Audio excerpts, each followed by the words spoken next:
ओम शांति। आज की अव्यक्त मुरली की डेट हम्म,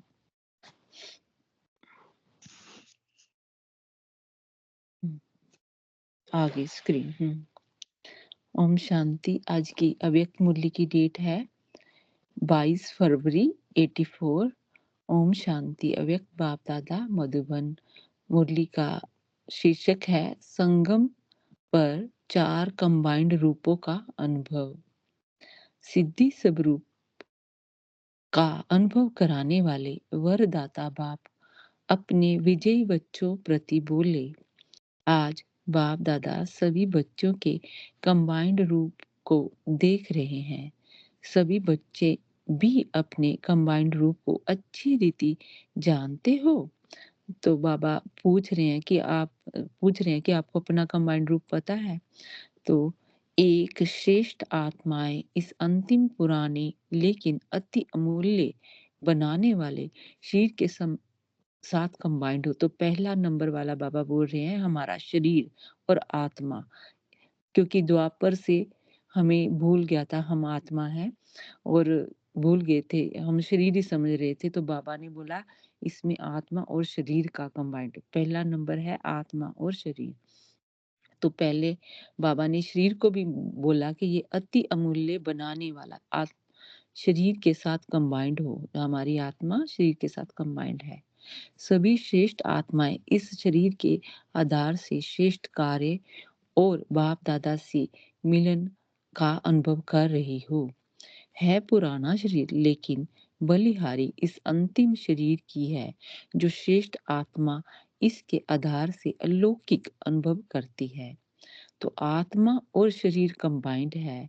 पुराने शरीर के भान में नहीं आना है, लेकिन मालिक बन इस द्वारा कर्म कराने हैं। तो जब बाबा ने हमें सबसे पहले ये ज्ञान दिया कि मैं हम आत्मा है, तो बाबा ने हमें ये दिया, बताया कि हमें कर्म इंद्रियों के मालिक, कर्म के इंद्रियों के द्वारा नहीं उनका नहीं नौकर बनना। हमें स्वराज्य अधिकारी बन के, मालिक बन के इन कर्म इंद्रियों द्वारा कर्म कराना है। तो इसलिए आत्म अभिमानी बन, कर्म योगी बन, कर्म इंद्रियों द्वारा कर्म कराते हैं। हम इस संगम में बाबा जब हमें ज्ञान दे देते हैं हम आत्मा है, तो हम आत्मा स्वराज्य अधिकारी की सीट पर सेट होकर क्या करते, कर्म इंद्रियों को अपने अधिकार में रखकर इसके द्वारा कर्म कराते हैं। तो पहला हमारा कंबाइंड रूप क्या हो गया, आत्मा और शरीर का पहला। तो अभी दूसरा बाबा दूसरा कंबाइंड रूप को एक्सप्लेन कर रहे हैं। दूसरा है अलौकिक विचित्र कंबाइंड रूप। जो सारे कल्प में इस कंबाइंड रूप का अनुभव सिर्फ अब कर सकते हो, वह है आप और बाप। आप मीन आत्मा और परमात्मा, बाप को हम कंबाइंड रखते हैं। इस कंबाइंड रूप का अनुभव सदा मास्त सर्वशक्तिमान, सदा विजयी, सदा सर्व के विघ्न विनाशक। सर्व के मतलब अपने तो करने ही हैं, दूसरों के भी करने हैं, दूसरी आत्माओं के भी विघ्नों को हम विनाश करने वाले हैं। सदा शुभ भावना, श्रेष्ठ कामना, श्रेष्ठ वाणी, श्रेष्ठ दृष्टि, श्रेष्ठ कर्म द्वारा विश्व कल्याणकारी स्वरूप का अनुभव कराता है। तो जैसे बाप सभी के प्रति शुभ भावना, श्रेष्ठ कामना और श्रेष्ठ दृष्टि, कर्म, वाणी सब विश्व कल्याणकारी की दृष्टि रखते हैं।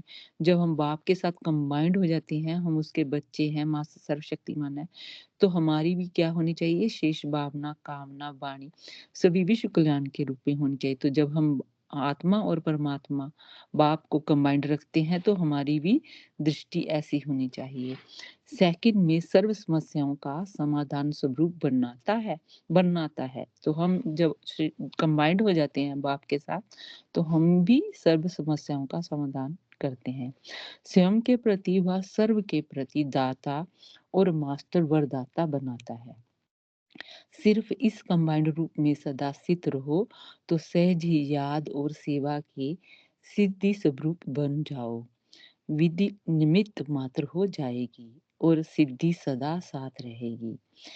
अभी विधि में ज्यादा समय लगता है, सिद्धि यथाशक्ति अनुभव होती है।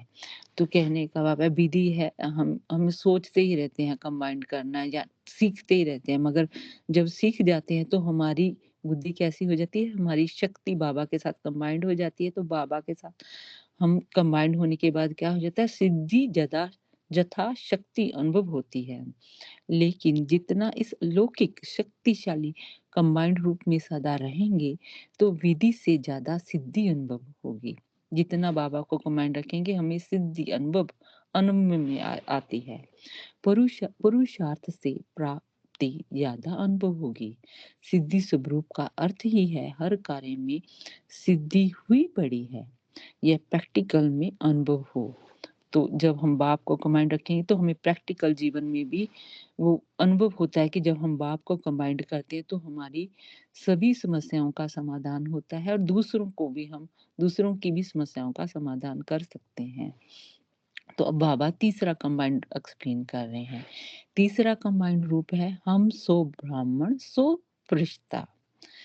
तो आत्मा सबसे पहले हम ब्राह्मण बनते हैं बाबा का, जब हमें परिचय मिलता है अपना परिचय मिलता है तो सबसे हम ब्राह्मण बनते हैं।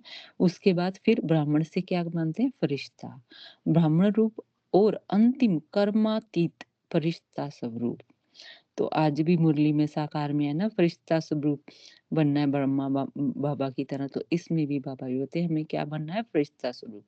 इस कंबाइंड रूप की अनुभूति विश्व के आगे साक्षात मूर्त बनाएगी। ब्राह्मण सो फरिश्ता इस स्मृति द्वारा चलते फिरते अपने को व्यक्त शरीर व्यक्त देश में पाठ बजाते हुए भी ब्रह्मा बाप के साथी अव्यक्त वतन के फरिश्ते व्यक्त देश और देह में आए हैं और विश्व सेवा के लिए। तो हम ब्रह्मा बाप जैसे अपने को अव्यक्त जब हुए तो वो क्या करते हैं, फरिश्ता रूप में आते हैं, सेवा करते हैं और फिर चले जाते हैं। हमें भी ऐसे ही पाठ बजाना है। ऐसे व्यक्त भाव से परे अव्यक्त रूपधारी अनुभव करेंगे। यह अव्यक्त भाव अर्थात फरिश्तेपन का भाव सभ्यता ही अव्यक्त अर्थात व्यक्तपन के बोल चाल व्यक्त भाव के स्वभाव व्यक्त भाव के संस्कार सहज ही परिवर्तन कर लेंगे। भाव बदल गया तो सब कुछ बदल जाएगा। ऐसा अव्यक्त भाव सदा स्वरूप में लाओ। तो बाबा हमें भी क्या कह रहा था, जैसे फरिश्ता हो गए थे ना ब्रह्मा बाबा, तो ऐसे अब हमें उनकी तरह अव्यक्त भाव में रहना है। स्मृति में क्या रखना, स्मृति में है ही कि ब्राह्मण से फरिश्ता बनेंगे। अब स्मृति को स्वरूप में लाओ। स्वरूप निरंतर सभ्यता और सहज हो जाता है। जब हमें स्मृति रहती है कि हम ही फरिश्ता बनेंगे तो वो अनुभव हमारे में सभ्यता सहज रहता है, उसमें मेहनत नहीं होती। स्वरूप मिलाना अर्थात सदा है ही अव्यक्त फरिश्ता, कभी भूले कभी स्मृति में आवे। इस स्मृति में रहना पहली स्टेज है। तो पहली स्टेज से तीसरी स्टेज में जब हम जाते हैं तो हम भूलते नहीं है, सहज रहती है वो स्थिति। स्वरूप बन जाओ, यह श्रेष्ठ स्टेज है। तो देखो ये वाली स्टेज हमें लानी है। अभी अभी अभी अभी के टाइम हमें अव्यक्त रूप में रहना है। तो ऐसी हमारी स्टेज होनी चाहिए तीसरी।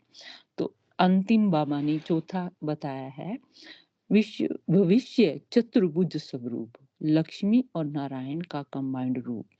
क्योंकि आत्मा में इस समय लक्ष्मी और नारायण दोनों बनने के संस्कार भर रहे हैं। हम संगम पर क्या कर रहे हैं, लक्ष्मी नारायण जैसे 16 कला संपूर्ण थे, वो सारे के सारे संस्कार जो नीचे चले गए थे उसको फिर से हम इमर्ज कर रहे हैं। वो हमारे में है, हमें फिर से वो इमर्ज करने हैं, ऊपर लेके आने हैं। कब लक्ष्मी बनेंगे, कब नारायण बनेंगे, भविष्य प्रारब्ध का यह कंबाइंड स्वरूप इतना ही स्पष्ट हो। आज फरिश्ता कल देवता, अभी अभी फरिश्ता अभी अभी देवता।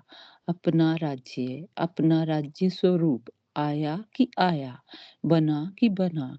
ऐसे संकल्प स्पष्ट और शक्तिशाली हों, क्योंकि आपके इस स्पष्ट समर्थ संकल्प के इमर्ज रूप से आपका राज्य समीप आएगा। अगर हम अभी ही फरिश्तों जैसे चले, जैसे लक्ष्मी नारायण हैं वो कैसे चलते थे, उनके संस्कार कैसे वो अभी से हम वैसे महसूस करेंगे तो हमारा राज्य समीप आएगा, सतयुग समीप आएगा। आपका इमर्ज संकल्प इस सृष्टि को रचेगा अर्थात सृष्टि पर लाएगा। आपका संकल्प मर्ज है तो नई सृष्टि इमर्ज नहीं हो सकती।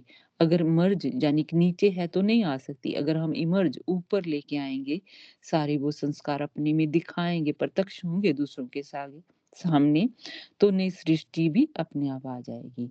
तो ब्रह्मा के साथ ब्राह्मणों के इस संकल्प द्वारा नई सृष्टि इस भूमि पर प्रत्यक्ष होगी। ब्रह्मा बाप भी नई सृष्टि में नया पहला पाठ बजाने के लिए आप ब्राह्मणों के लिए साथ चलेंगे के वायदे के कारण इंतजार कर रहे हैं। वो हमारा कहाँ इंतजार कर रहे हैं? सूक्ष्म वतन में, कि हम सभी तैयार हो जाएं। अकेला ब्रह्मा सुकृष्ण बन जाए तो अकेला क्या करेगा? साथ में पढ़ने वाले खेलने वाले भी चाहिए ना। इसलिए ब्रह्मा बाप ब्राह्मणों प्रति बोले कि मुझे अव्यक्त रूपधारी बाप समान अव्यक्त रूपधारी अव्यक्त स्थितिधारी फरिश्ता रूप बनो। तो अम्मा बाप भी हम सभी को कह रहे हैं उनके जैसा हमें बनना है, जैसे वो बन गए फरिश्ता सो देवता बनेंगे। समझा? इन सब कंबाइंड रूप में स्थित रहने से ही संपन्न और संपूर्ण बन जाएंगे। बाप समान बन सहज ही कर्म में सिद्धि का अनुभव करेंगे। तो आगे बाबा ये चारों कम सम कंबाइंड रूप का एक्सप्लेन कर दिया। तो अभी आगे डबल विदेशियों से बोल रहे हैं। डबल विदेशी बच्चों को बाप दादा से रूढ़िहान करने व मिलन मनाने की इच्छा तीव्र है। सभी समझते हैं कि हम ही आज मिल लेवें, परंतु इस दुनिया में सब देखना पड़ता है। सूर्य चांद के अंदर की दुनिया है ना, उनसे परे की दुनिया में आ जाओ तो सारा समय बैठ जाओ। तो बाबा सभी को वहां ऊपर जाकर बाबा के साथ बैठने के लिए बता रहे हैं कि कैसे बाप दादा को भी हर बच्चा अपनी अपनी विशेषताओं से प्रिय है।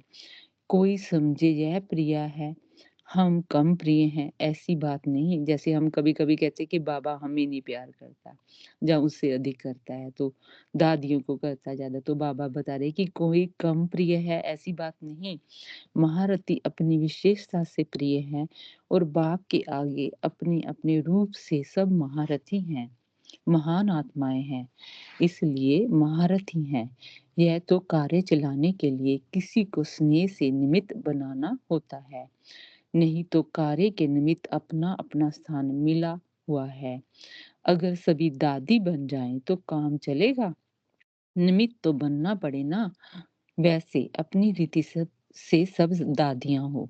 मतलब दादियों को बाबा याद इसलिए करे कि दादियों ने बहुत पुरुषार्थ किया, 14 साल की तपस्या की, तो वो बोले अगर सभी दादियाँ बन जाएँ तो आगे का काम कौन करेगा? तो अब बाबा समझा रहे हैं, अपनी रीति से सब दादियाँ हो, सभी को दीदी व दादी कहते हो ना, फिर भी आप सब ने मिलकर एक को निमित्त तो बनाया है ना। सभी ने बनाया व सिर्फ बाप ने बनाया। जहाँ सिर्फ निमित्त कारोबार अर्थ अपने-अपने कार्य अनुसार निमित्त बनाना ही पड़ता है। इसका यह मतलब नहीं कि आप महारथी नहीं हो, आप भी महारथी हो, महावीर हो। माया को चैलेंज करने वाले महारथी नहीं हुए तो क्या क्या हुए? बाप दादा के लिए सप्ताह कोर्स कराने वाला बच्चा भी महारथी है, क्योंकि सप्ताह कोर्स भी तब करेंगे जब समझते हैं कि यह जीवन श्रेष्ठ जीवन बनानी है। चैलेंज किया तो महारथी महावीर हुए। बाप दादा सदैव एक स्लोगन सभी बच्चों को कार्य में लाने के लिए याद दिलाते रहते हैं। एक है अपनी सब स्थिति में रहना, यानी कि आत्माभिमानी स्थिति में रहना। दूसरा है कारोबार में आना। सब स्थिति में तो सभी बड़े हो, कोई छोटा नहीं। कारोबार में निमित्त बनाना ही पड़ता है। इसलिए कारोबार में सदा सफल होने का स्लोगन है रिगार्ड देना और रिगार्ड लेना, सम्मान देना और सम्मान लेना। दूसरों को रिगार्ड देना ही रिगार्ड लेना है। देने में लेना भरा हुआ है। रिगार्ड कभी भी प्रयत्न करने वाला व मांगने से नहीं मिलता है। रिगार्ड दो और रिगार्ड मिलेगा। रिगार्ड लेने का साधन ही है रिगार्ड देना। आप रिगार्ड दो और आपको नहीं मिले या नहीं हो सकता, लेकिन दिल से दो, यानी ऊपर से नहीं, दिल से, अंदर से दूसरों का सम्मान करना है। रिगार्ड लेने का साधन ही रिगार्ड देना। आप रिगार्ड दो, आपको नहीं मिले ऐसा नहीं हो सकता, लेकिन दिल से दो, मतलब से नहीं। जो दिल से रिगार्ड देता है उसको दिल से रिगार्ड मिलता है। मतलब का रिगार्ड देंगे तो मिलेगा भी मतलब का। सदैव दिल से दो और दिल से लो। इस स्लोगन द्वारा सदा ही निर्विघ्न, निरसंकल्प, निश्चिंत रहेंगे। मेरा क्या होगा यह चिंता नहीं रहेगी। मेरा हुआ ही पड़ा है, बना ही पड़ा है, निश्चिंत रहेंगे। और ऐसी श्रेष्ठ आत्मा की श्रेष्ठ प्रारब्ध वर्तमान और विषय निश्चित ही है। कोई इसको बदल नहीं सकता, कोई किसी की सीट नहीं ले नहीं सकता।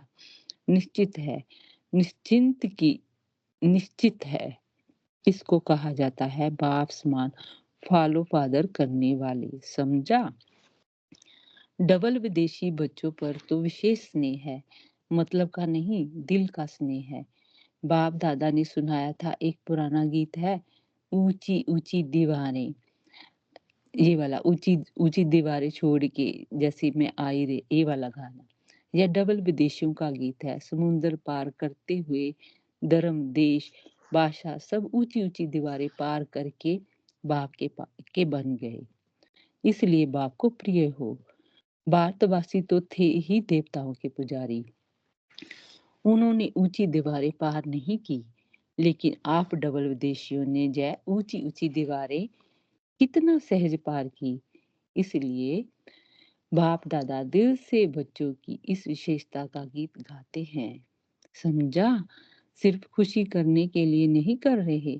कई बच्चे रमत गमत में कहते हैं कि बाप दादा तो सभी को खुश कर देते हैं, लेकिन खुश करते हैं अर्थ से। आप अपने से पूछो, बाप दादा ऐसे ही कहते हैं या ये प्रैक्टिकल है? ऊंची ऊंची दीवारें पार कर आए हो ना? कितनी मेहनत से टिकट निकालते हो, जहां से जाते ही पैसे इकट्ठे करते हो ना?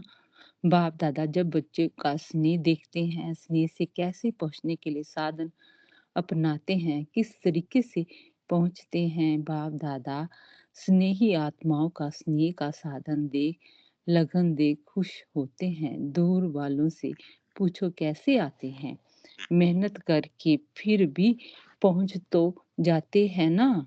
अच्छा, तो बाबा सभी विदेशियों का बताते हैं कि कितनी मुश्किल से वो आए हैं। सदा सदा कंबाइंड रूप में स्थित रहने वाले, सदा बाप समान अव्यक्त रूप में स्थित रहने वाले, सदा सिद्धि स्वरूप अनुभव करने वाले, अपने समर्थ समान स्वरूप द्वारा साक्षात्कार कराने वाले, ऐसे सदा निश्चिंत, सदा निश्चित विजयी बच्चों को बाप दादा का याद प्यार और नमस्ते।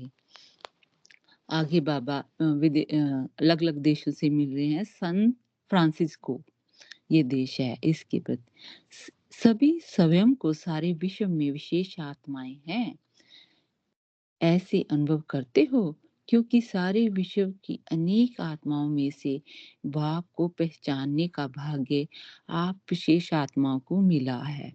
ऊंचे ते ऊंचे बाप को पहचानना यह कितना बड़ा भाग्य है। पहचानना और संबंध जोड़ा और प्राप्ति हुई।